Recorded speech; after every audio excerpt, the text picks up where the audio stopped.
quick one on bearings. So if you follow my channel, you know I use these Extralite 340C wheel set, 40 millimeters deep, really excellent wheels. I've put now well over 20,000 kilometers on this set, no issues whatsoever, other than now I'm noticing when you spin the front wheel, there's a very slight vibration, a little tiny rumbling when you spin the front wheel like that, which is a sign that the bearings are getting a little bit tired. So I have, in any case, already bought some spare bearings for the front and the rear for the day that they go, so I'm ready to put those in. I have some NTN 6802 bearings for the front, they're 6803 and another size also for the back. But we're going to do the front today and have a look and see what the standard bearing looks like and compare it with the NTN and put that in and see if that sorts out the situation. Okay, so this really is quite a super simple operation. I can even do it one-handed, hopefully.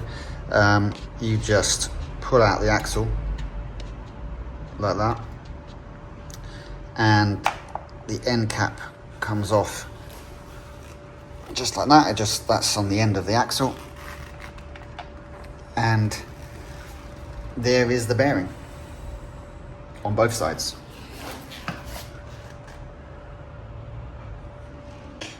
Okay, so I have the old bearing out. This is actually an Enduro model, and so reasonably high quality, but this side, the non-disc side, is actually feeling a little tiny bit rough in the hands. There's no play as such, but it just feels a little bit not quite as smooth as it should, and certainly not as smooth as the other side.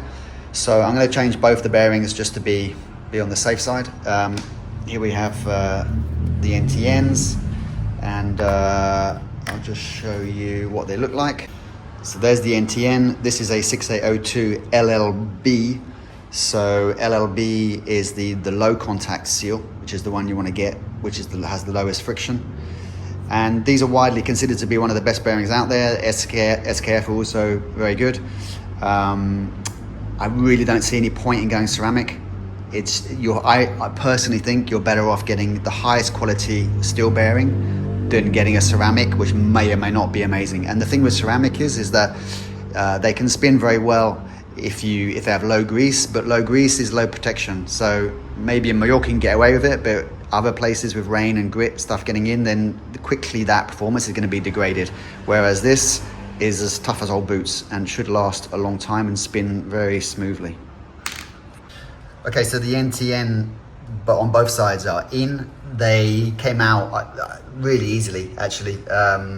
Just a very slight tap with an Allen key from the inside, and out they come. So no grief there whatsoever. And the new NTNs just slid in very nicely. I do actually have this lovely set of bearing presses, but not necessary for this job because they went in so smoothly. So all that remains to do now is to just grease up the axle and slide it in. And there we have it, all done. Probably one of the easiest jobs I've ever done on my bike. That was very simple, and there is zero of anything vibrating through the bike now. It's just completely silent, completely smooth.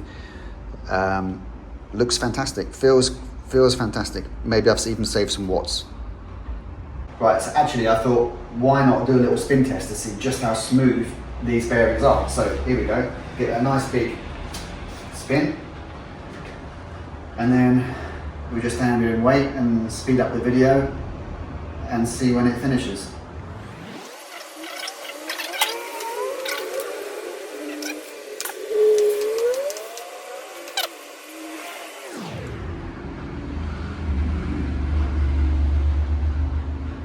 Okay, you can stop.